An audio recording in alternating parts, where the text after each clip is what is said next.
Hello everybody, welcome to a crazy video with a crazy mock draft we have here ahead of us. We have cooked up a big one. I shouldn't say we, I mean I will not implicate you guys in this monstrosity of a mock draft here, but every year when we get around to the real draft, like through the first round, first 10 picks even, there's some chaos and some big mix-ups, and I feel like mock drafts kind of get repetitive. You're doing the same things, and so I was like, how can we make it interesting? I figured out a way to do it pretty quick, and then it only got crazier as the draft order went on. So hopefully you guys come to enjoy today's video. Let's hop right into, again, this crazy mock draft. At number one, we're going the quarterback out of USC, Caleb Williams. Nothing has changed. That is not crazy at all. The most expected pick here is definitely Caleb Williams, and I'm not switching it up. This just seems to be the clear cut, still the consensus, and I don't think it's close at all. Jaden Daniels, number 2 overall to the Washington Commanders, and another one that's kind of up there. Drake May's in this conversation for some people. Me personally, I would take the floor of Jaden Daniels than the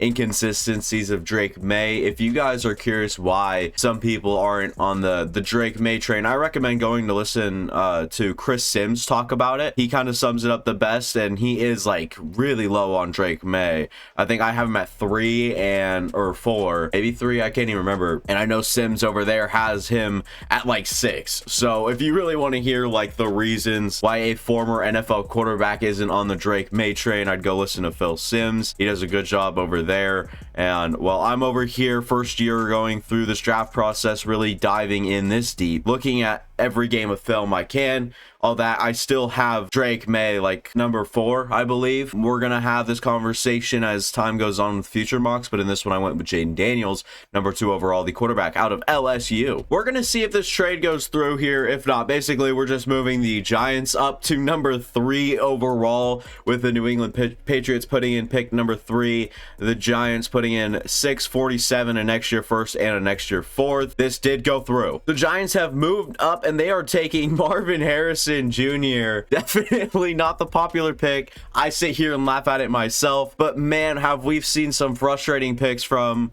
teams. Fan bases are always livid at one of the picks at the top, and you want to trade up, and maybe those Drake May lovers are, yes, we get Drake May. No, we're coming out of it with a generational wide receiver in Marvin Harrison Jr. They believe in Daniel Jones there. They have said he will be the starter. Now, I obviously still think that quarterback's the better way to go for the Giants, but this is not a what would I do mock draft, and if I were the Giants, I wouldn't even move up to number 3. I think I sit and pick at 6. Who knows? This is just the first, I guess, the first crazy mix-up that doesn't really make sense. But if you want to dive into it and look at the whole roster as a whole, you don't have a Marvin Harrison Jr. You don't pick in the top 6 every year, and you don't have the opportunity to move up for someone that can significantly help a quarterback who's shown the ability to win and make it to the playoffs already with, some of the weapons deficiencies over there in New York. So we're just adding Marvin Harrison Jr. here in a crazy trade up to number 3. Yeah, it's already starting to get crazy, and I have to justify this, and people are going to be screaming in the comment section. We're going to go Joe Alt here for the Arizona Cardinals. Now, people are like, but they have Jonah Williams. Like, that's a solution, and especially long term, that's not your solution. So Joe Alt is the 4th overall pick in this draft, and he'll go play left tackle, where Paris Johnson Jr. will go, and I think he was actually playing right tackle last year. He'll stick there if that's where he was playing. He could have been playing left, but if you have Joe Alt on the left side, Paris Johnson on the right side, you really have nothing else to worry about. Something that this new regime with the Cardinals have been looking to do is protect Kyler Murray, give him time and let him cook, if you will. So with the 4th overall pick, we're going to only further that, I guess, regime change and the focus and the focal point of off-season, I guess, acquisitions and whatnot, and go with Joe Alt. Malik Neighbors off the board. He is a fun one, super electric, quick, fast, great receiver, separates really well, and he will be the 5th pick off the board, and most likely would be the #1 receiver in a lot of other drafts, but unfortunately this one has a Marvin Harrison Jr., and that really has put shade over Malik Neighbors and kind of, I guess, overshadowed the player he is.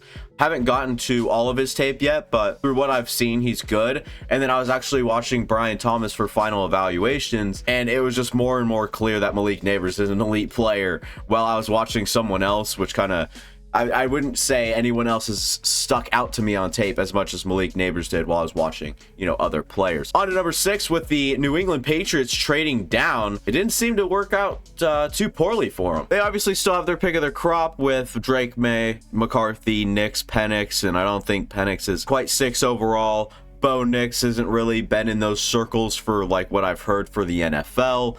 And so McCarthy and May, kind of that's what it comes down to. And I'm just going to go with Drake May, the quarterback out of North Carolina with intangibles, arm talent, athleticism. But he does have crazy, like bizarre throws you're just not going to see an NFL quarterback make. So they need to polish him up a little bit. I wouldn't be opposed to Jacoby Brissett taking the start for the year. Drake May sitting on the bench, learning, picking everything up, and again, polishing some of the stuff that he is subpar at and stuff that he might struggle with. So with the pick at number 6, you're shooting for upside.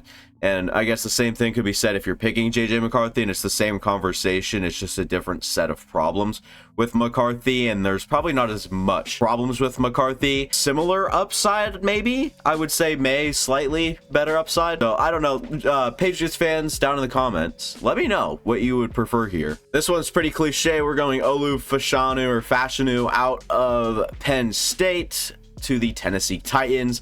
The Titans need protection, and they acquire it with Olu Fashanu. His name's kind of been dragged through the mud recently, and it's almost taboo to put him up here in the top 10, and we've done that here today. And Olu Fashanu, a good pass protector right away, and he might need to develop the run game a little bit more, but I think it all works out well. I think you're just trying to keep Will Levis up on his legs and feet and make the plays. So Olu Fashanu, the pick here at number 7. Dallas Turner, the first defensive player off the board, if I am not mistaken. I'm definitely not.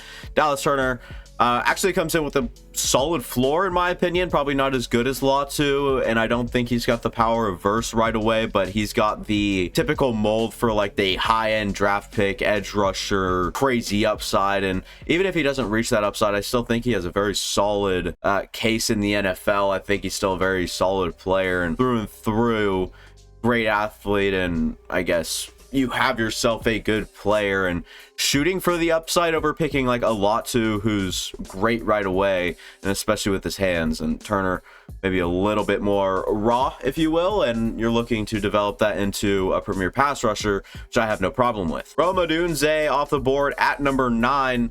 Now, I just finished his his final evaluation actually, and I have him high and out further than even Brian Thomas. He is significantly better in my eyes. He separates actually a little bit better than I thought. He just like kind of reassured everything that like I was hearing, and then that I might have seen earlier on, and then I was like, okay, yeah, and it's better than I thought. So we just kind of looked through like fields for Rome Odunze, and I was kind of like going through, and he's just checking all the boxes. And Odunze is a really fun player and offers a good partnership with former, or I guess the #1 overall quarterback Caleb Williams, pairing up with Rome Odunze with the Chicago Bears. So let me know, Bears fans, if you'd rather have, you know, like Brock Bowers, an offensive tackle. Maybe if you want to, if Dallas Turner fell to you, let me know where you would like to go at this spot. But I think if Rome Odunze is on the board at this point, to hell with it. I think you can just take him being like the best player available, and it's also a need. Well, kind of. Maybe not. You have a pretty good team right now, especially at wide receiver. DJ Moore, Keenan Allen, and Rome Odunze would just add another, I guess, could be elite receiver, right? Troy Fautanu is the pick for me here, the Washington offensive tackle. And the argument here over, you know, Talise Fuwanga or whatever is the ability to slide inside and play guard for you and compete for the left guard spot with like John Simpson, and then obviously you have like Joe Tippmann on the interior there, Morgan Moses and Tyron Smith. How, I guess, how healthy will Tyron Smith and Morgan Moses be over the year? And you could definitely bank on Tyron Smith missing some time, right? So Troy Fautanu pops out to left tackle momentarily, while Tyron Smith's on a little bit of a break with like an injury or something, and you have John Simpson sliding right back in left guard. It's just good to add to the depth of your interior while still getting a replacement for Tyron Smith with Troy Fautanu, with Tyron Smith having some durability concerns, right? So you're just like filling two needs, each of them at like 50%. You're filling 50% of your left guard and 50% of your backup left tackle, if you will,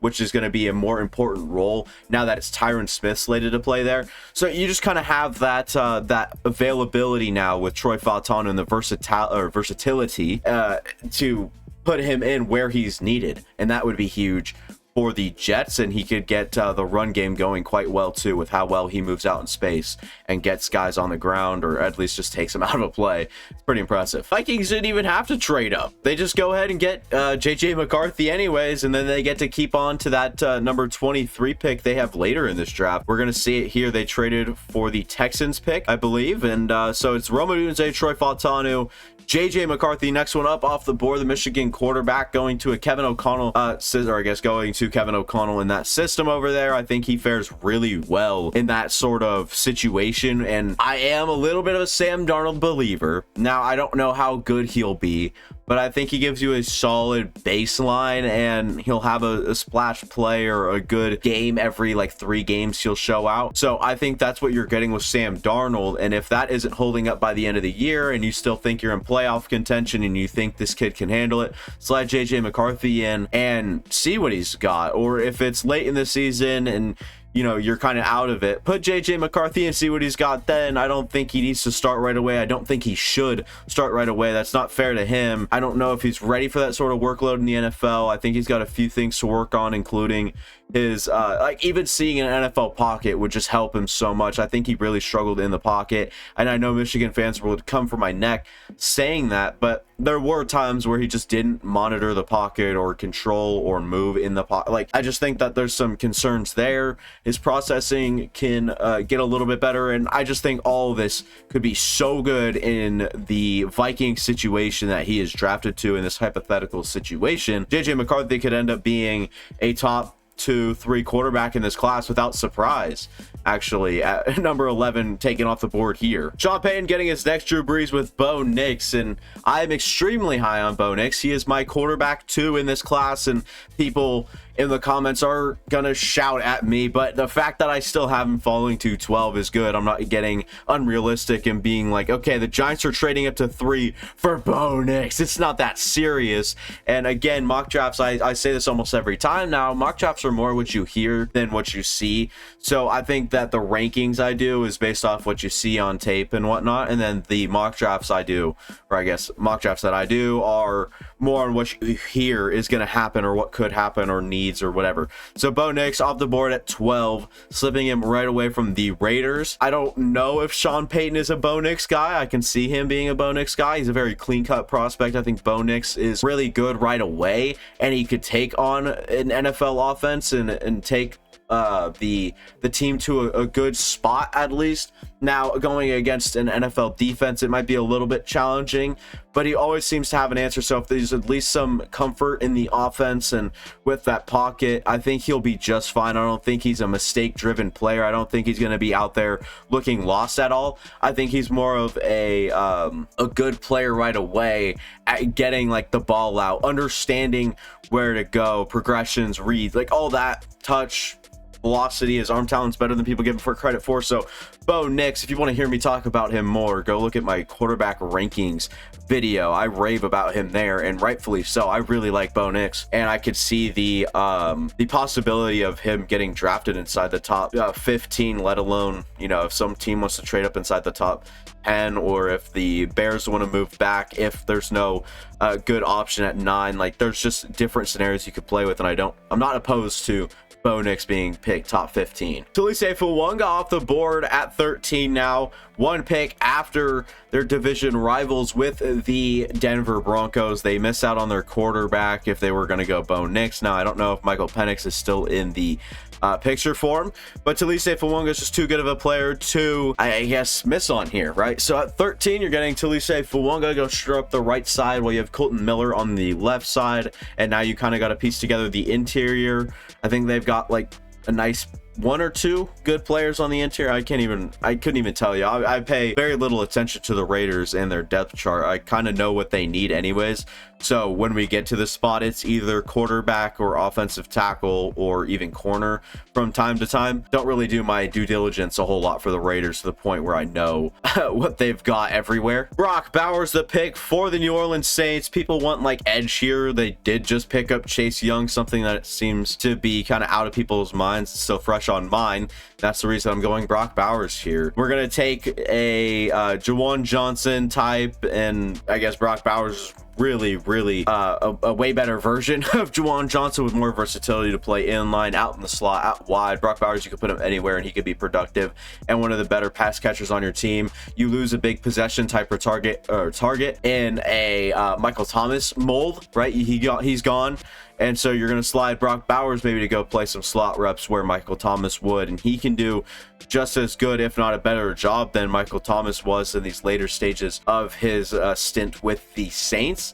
And I just think Bowers is a very good player, and this is not a fit I've seen before. I don't think I've seen Brock Bowers to the Saints ever at all this season. So I'm trying to switch it up here, and I could actually see this being a potential alley for the Saints to go and solidify another pass catcher while getting someone that is willing and inside to do the dirty work and the I guess the team leader type, right? I don't know. I really do like Brock Bowers, but you're just adding a huge piece. And let me know how you guys feel about this pick. I'm actually curious to see, you know, what people are thinking with this one. You do have Alec Pierce, but we're getting Alec Pierce on crack here with Brian Thomas Jr. The LSU wide receiver ran a 4.33, I believe, at 209 pounds. Freak athlete, gets downfield, vertical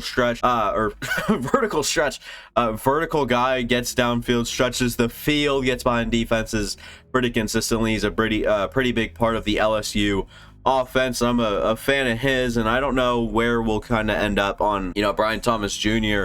when it comes to wide receiver rankings. If I'm being honest, he was a little bit more disappointing. I thought he was a way better blocker than he was on tape. So we're just gonna have to go through and look at some of the check boxes. I talked about it earlier with Rome Odunze, how he just kept checking the boxes, and Brian Thomas was a little bit like, I was really high on him, and then everyone else got really high on him after the combine too. And then he started to kind of, you know, I guess I held such a high standard for him that he almost disappointed, if you will. So I still think he's a great player, phenomenal, and I think if he plays his even one role of getting deep, he can play it so well, and even at the NFL level. So I'm not worried about this at 15. I still think it's a very solid value pick, and you're getting a good player, and perhaps you would like to go Quinyon Mitchell here, but again, just playing with some hypotheticals, and we're going to say Brian Thomas Jr. would be higher on their board than a Quinyon Mitchell or whoever else is their corner of choice at the spot. Johnny Newton, or Jerzon Newton as it should be put in here. I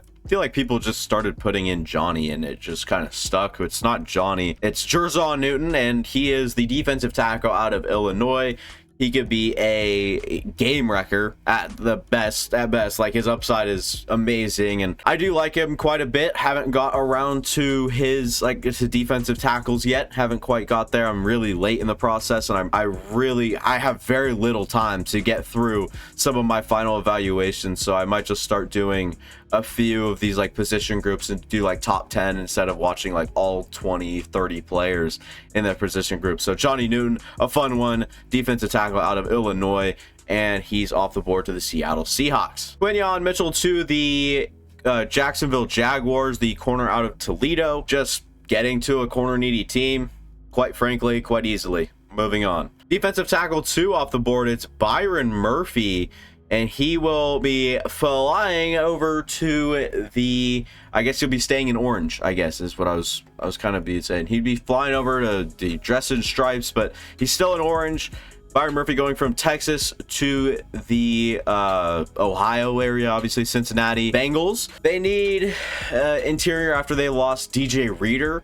And they have BJ Hill on roster. Byron Murphy's a freaky guy, I guess. He's got some good strength for his size. He's also very, very quick, making him a mismatch if you're going to play him at the nose, which I don't think he would at the NFL level. So put him in at, you know, what is it? 1 technique, 2 technique. I couldn't even tell you. I'm not that well versed in the whole techniques, and I know 3-4 outside linebackers, like stuff like that, but I couldn't tell you, like, I know where the A, B, and C gaps are, and even D. Why am I getting so off track here? 18, Byron Murphy off the board. Let's move on. Terrion Arnold off the board, number 19 overall in this situation, in this scenario. Terrion Arnold flying over to the Los Angeles Rams from Alabama. Good corner, I guess. People are starting to fall on him as of late and really getting high on Quinion and Nate Wiggins, I guess. So we're gonna have to see where this all ends up. I have worries about Nate Wiggins, not character, but there was like a lack of maturity, I believe. So he got benched at his like first year starting with Clemson or something. Kool-Aid and Terrion are kind of getting dragged down, and I'm not hearing a whole lot on everybody else other than like Max Melton. DJ James is getting some consideration towards like the first end of the second. So we're gonna have to see where consensus lands by draft time, but this is still a possible scenario. Terrion Arnold is a good player, didn't test as well as people thought he might at the combine. People were expecting even in the 4.3s, he ran a 4.5. I think he tried to come in a little heavier so he could solidify weight, and then he still thought maybe he could run a little bit faster because he did look quite skinny at Alabama. So at number 19, LA getting Terrion Arnold. Amarius Mims off the board. You get a giant human being and former tackle or former teammate is already on the team with Broderick Jones.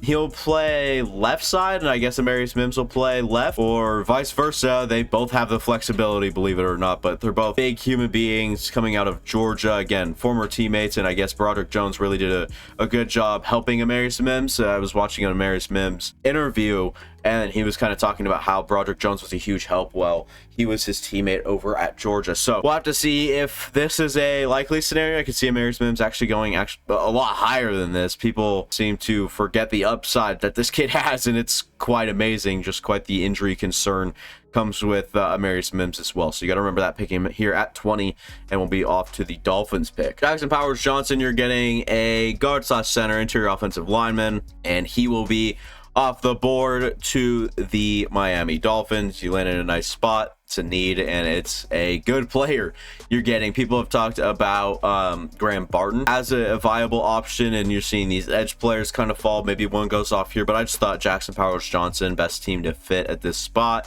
in terms of need and, you know, what think they'd like to do. So Jackson Powers-Johnson off the board at 21. Eagles fans are going to shoot me, but I'm going JC Latham here, the massive right tackle out of Alabama, carries some serious weight with him, and I mean, we've heard the rumor Lane Johnson likes Tyler Guyton, and we saw that Jason Kelsey got to pick Cam Jurgens as like a replacement sort of deal. And so maybe it is Tyler Guyton here. Maybe we've fallen too far off that wagon and we're going with JC Latham. But when you look at their team, I mean, even JC Latham can go slide and play right guard over Tyler Steen if you're not comfortable with Steen playing, but I think he'll be fine on the inside there with Cam Jurgens, and then you have Landon Dickerson and Jordan Mailata, and you're just adding to that, and we know what Howie Roseman likes to do, and it's this sort of pick right here. So JC Latham coming in at 22. Eagles fans are gonna have a field day. I mean, honestly, I think it's a good pick. Assuming, don't actually, but yeah, figuratively. Leatu Latu, the best, most polished pass rusher in this class, falls to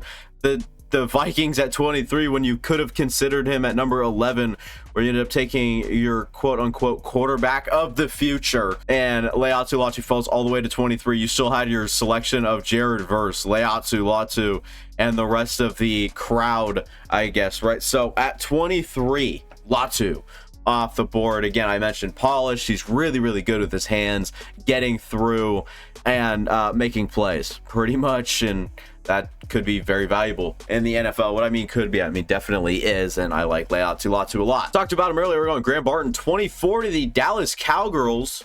he's going to probably come in. I think people are talking about him like he's a guy that could play all 5, kind of a Cody Mock type deal. And we saw that last year. The Buccaneers picked him, I believe, was it 2nd round? Maybe 3rd, maybe 4th. I couldn't even tell you. But Graham Barton off the board here. He plays with kind of a nasty streak. He's a powerful interior player when he was like pulling and going inside, so that's with a running start. But I'm curious to see how he translates to guard. He did look a little bit at a lack of length on tape. So Graham Barton probably most likely slides inside. Go play left guard, let Tyler Smith play left tackle. I guess Terrence Steele has to stick out there at right tackle, and then Zach Martin and whoever the hell your center is going to be if it's not Graham Barton. And if I'm missing anyone, I do apologize. It's kind of tough. I know Tyler Biadasz or whatever, he got traded off or let go, or not the words I'm looking for. He left it in free agency and just didn't get an extension with the Dallas Cowboys. As a Packers fan, this pick has a total support from me. Cooper DeJean, I think he can go play starting strong safety for us, nickel corner, and maybe even boundary if we wanted him to. So Cooper DeJean comes in, fills 3 needs as one player at pick number 25. Sounds like a bargain to me. Fun player. He's got some good athleticism. He's just an athlete in general. If you look at some of his like high school accolades and stuff, this guy was all the way around a very good athlete, and just does a good job on the football field, getting rangy. He works from like sideline to sideline, looks very versatile. Did end up playing boundary corner for Iowa, but everyone says he can fit into slot and safety, and I don't think he'd even make a bad strong safety where Anthony Johnson's currently lined up to play. We could slide either Anthony Johnson or Cooper DeJean down to nickel, and then we'll have Jair, Eric Stokes, Carrington Valentine. The list goes on there at corner. We've got some players that might be able to shuffle in and out, but yeah, Cooper DeJean, the pick for me at 25. Now, he might even end up playing on the other side of Jair, and I feel like I'd be fine with that as well. So we'll have to see come draft time where Cooper DeJean is valued, and we'll have to see once the season comes around where Cooper DeJean is actually playing, because he is basically a DB at this point where he could be listed at all these other positions hypothetically, but we'll see where he ends up actually slotting in and playing in the NFL. Jared Verse just falls to 26 somehow, and they're getting a good player. They are being the Buccaneers, and it's just a powerful player off the edge with some good speed to power, polished a little bit. He's not like Leatu Latu, but he's got some polish to him. Greek god body people talk about. I don't think it's quite that much. I feel like I just oversold that for him, so apologize, Jared Verse. But he's built himself up quite a bit, and especially over the COVID years when he made a transition from I think tight end to edge rusher at Albany, and then he ends up going to Florida or transferring to Florida State, gets built, man's in the gym, in the weight room. His dad's like military. He's got a fun background. I'd watch a Jared Verse interview. He's a fun one for sure. And we'll move on to the Arizona Cardinals. You can kind of see where that, like, Arizona, if that makes any sense. I don't know. We just got freaky. We're going Ladd McConkey, because remember, the pick earlier wasn't Marvin Harrison Jr. for once. It was Joe Alt at number 4. So at number 27, if we still want a receiver, we're going to go Ladd McConkey. Where's your technician? You lost like Marquise Brown. But even then, Marquise Brown isn't the player. Ladd is. So if you have Michael Wilson, Ladd McConkey, and whoever the hell else is over there, I'm so lost with the Cardinals, because they've been so far off the radar, and especially for me, I just never really pay attention to them. So Michael Wilson, Ladd McConkey, and whoever the hell else is there that I'm blanking on right now currently, and probably will for the rest of the offseason when I make picks for him. So Ladd McConkey, 27 overall, adding a new role to the Arizona offense. Troy Franklin off the board. People are really high on Adonai Mitchell, and I don't see, or I could see that happening. I don't see like the downside there, or I don't see where people are, like, I understand the hype, I guess. And Troy Franklin to me just adds a better option to this, or I guess better play style to the Bills offense, where he gets vertical, stretches the field, and does a good job down the field. Now, he's not the blocker Gabe Davis was, or the unsung hero Gabe Davis was, and I don't think he will be. But Franklin still good value at 28. I think it's tough to tell, honestly, without like knowing these guys' boards, because I think Franklin could be quite low. I call them a stick bug, and I felt bad for it, but I'll continue to say it. I mean, this guy looks very thin, so I could see him having some concerns there. And Adonai Mitchell is a good player. I just have some concerns. The lack of like effort kind of everywhere, it is a little concerning with a few things that kind of weigh down Adonai, but I wouldn't be surprised if he ends up being really, really, really good. And that at 28 could be a fun pick, but Franklin, play style, Bills like better. Moving on. Nate Wiggins. Now, I had some trouble with this pick, and I really almost didn't want to make it because I don't think Nate Wiggins is the Detroit Lions mentality. I think if they're going to be getting a corner, it needs to be someone else, you know, up the board. Terrion Arnold seems like a football player. So, who knows? Honestly, I don't know how Nate Wiggins has interviewed with teams. I don't know his football IQ. This is just assumptions, right? But it's all speculation for us and for me. I don't know what the teams act like. The access the teams get, obviously, give them a lot more information on the inside of what these guys like do, think, how they are as human beings.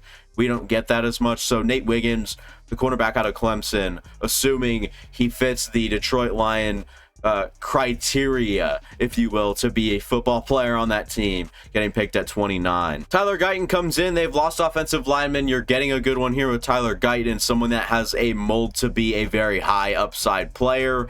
People are kind of just drifting away on his name. Had a great Senior Bowl. Everyone was super, you know, hyped up about it, and then it's only gone down for Tyler Guyton. It's been slowly declining for Tyler Guyton, but he's still a first-round pick in my eyes, and he's off the board to the Baltimore Ravens at number 30, where they're, you know, getting a needed and a good player, and that's always a big plus, and to get that at 30 is good value. Kool-Aid McKinstry off the board now, just a smart, calculated player. Normally, he actually is off the board at this point for me, but hearing some of the stuff happening and then going through such a crazy mock draft, things kind of happened, and Kool-Aid fell all the way to 31 to the San Francisco 49ers, fell right into their lap. It's a big need, and the Niners plug up another side on corner. Charvarius Ward, Diamador Lenore, and Kool-Aid McKinstry. Now, I think Lenore can move to slot. I think Ward can move to slot, but I think I'd prefer Diamador Lenore in the slot, Charvarius Ward out wide with Kool-Aid McKinstry on the other side, and let the boys work pretty much. So,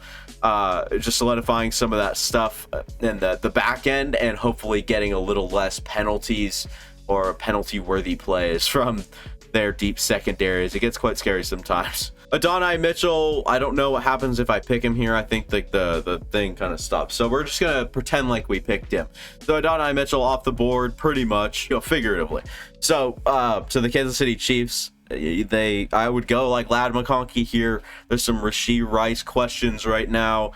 Player I really loved. Don't know about that anymore, but yeah, you can go look into that yourself if you're curious what I'm talking about. They're thin at receiver. You're picking a receiver and a good one at that. Adonai, I mentioned on him earlier. I talked about him with the Bills pick, so if you guys kind of skip to the Chiefs pick or to see at the end of the mock or whatever, then I guess fix your attention span and go watch the Bills if you want to hear me talk about Adonai Mitchell. So that will be the mock draft. You guys have it here in front of you now if you guys were curious, and that will be all for me. We had a lot of fun with this one, a lot of differing picks that I have not made before, and this one kind of got out of hand, but hopefully you guys enjoyed. If you guys did, go ahead and leave a comment.